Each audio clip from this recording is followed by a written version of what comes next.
Caitlin Clark, if you want to say JC Sheldon getting in her face and like everything until the eye gouge, nobody brings eye gouges on themselves.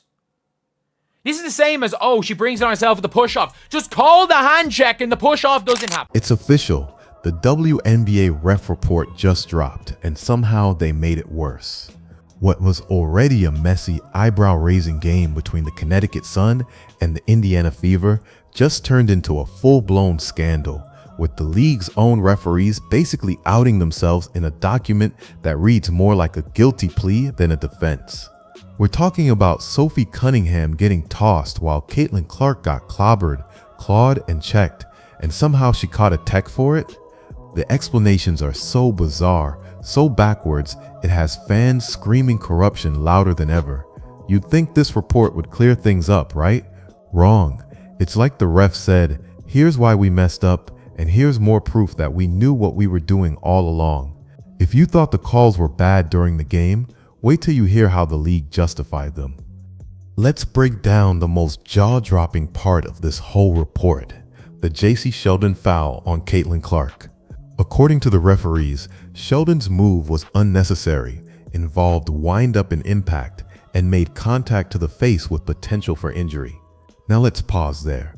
Those aren't just buzzwords. That's literally the textbook definition of a flagrant 2. But what did the refs call it? Just a flagrant 1. So basically they described a category 5 storm and then shrugged like it was a light drizzle. Fans didn't miss it either.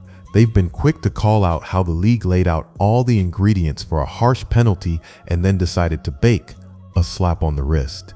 It's like reading a crime report that says the suspect had motive, means, and left fingerprints on the weapon, but we're just issuing a warning. This wasn't just a poor call, it was a clear moment where the refs had all the right info in front of them and still chose to downplay an attack on the league's biggest star. Now let's talk about Marina Mabre, who decided to sprint across the court and throw her shoulder into Caitlin Clark like it was an NFL preseason game. And remember, this wasn't during a play. The ball was dead, the action was over. But Mabre still went full linebacker and sent Clark to the floor. You'd think that kind of out-of-nowhere aggression would trigger an immediate ejection, right? Nope. The official report says the hit didn't meet the criteria for a flagrant foul. Wait, what? So now we're just letting off-the-ball body slam slide because they're against Caitlin Clark? Fans weren't having it. Twitter, TikTok, and ESPN comment sections exploded with people demanding answers. The consensus? If that hit had been on anyone else, it's an easy flagrant 2 and a walk to the locker room. But the refs somehow gave Mabre a pass, even though she had zero business being near Clark at that point. No defensive rotation, no pick, just a blindside hit for intimidation, and somehow the officials called it business as usual. This wasn't just a missed call, it was a statement, and not a good one. Just when you thought it couldn't get more backwards, here comes the cherry on top of this dumpster fire.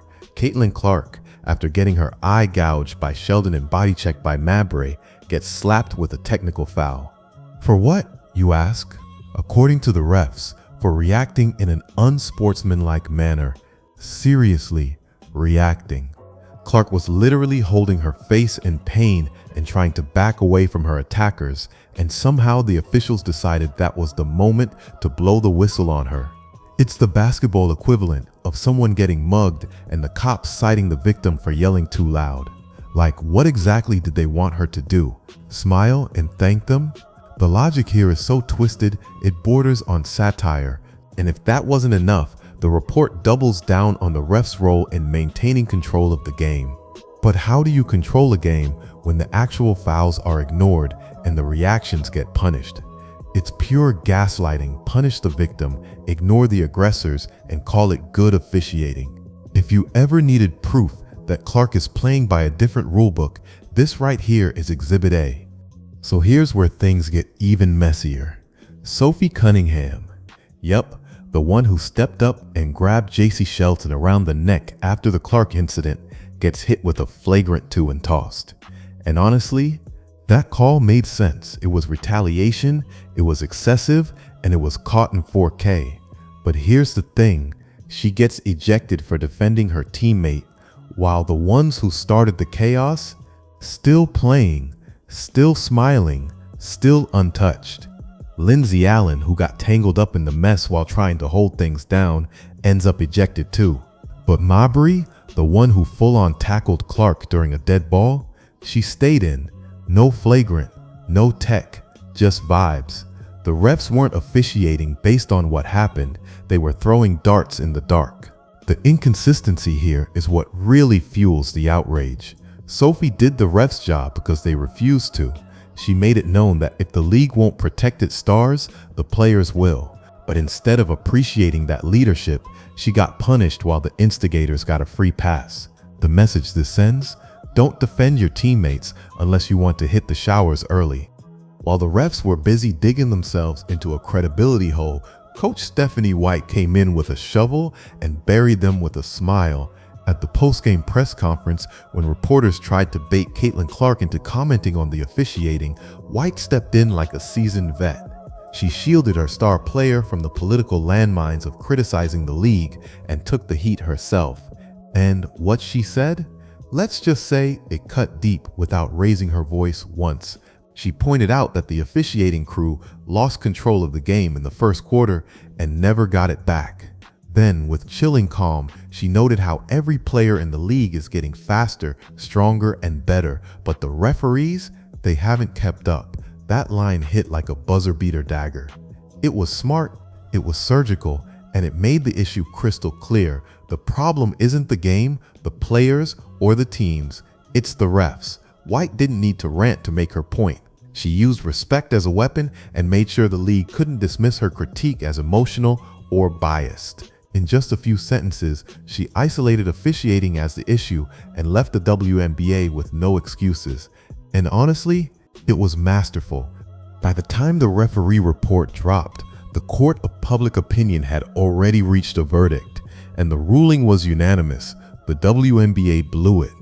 Fans across the internet didn't just call out the refs, they roasted them hard. Social media lit up with everything from memes to full-blown video breakdowns, dissecting each ridiculous explanation in the report. Sports commentators piled on too, calling the officiating embarrassing, biased, and a danger to the product. But it wasn't just domestic outrage, this thing went international. Basketball fans overseas who've been tuning in because of Caitlin Clark's global buzz were stunned at what they saw. The league's biggest star getting beat down, while refs turned a blind eye and then punished her for reacting. That's not just bad optics, it's brand damage. Add in the fact that the WNBA is currently trying to negotiate massive media rights deals, and this entire fiasco suddenly has dollar signs attached. If networks see the league's officiating as inconsistent and unprofessional, they might think twice about investing. And here's the kicker, the backlash isn't even team-specific anymore. Coaches from multiple franchises have complained about the same thing, referees not being able to keep up. When everyone's saying the house is on fire, maybe it's time to stop blaming the smoke alarms and just call it what it is. At the end of the day, this referee report didn't clear the air. It confirmed everything fans have been yelling from the cheap seats to the comment sections. The WNBA didn't just miss calls, they documented their bias in an official statement and somehow expected people not to notice.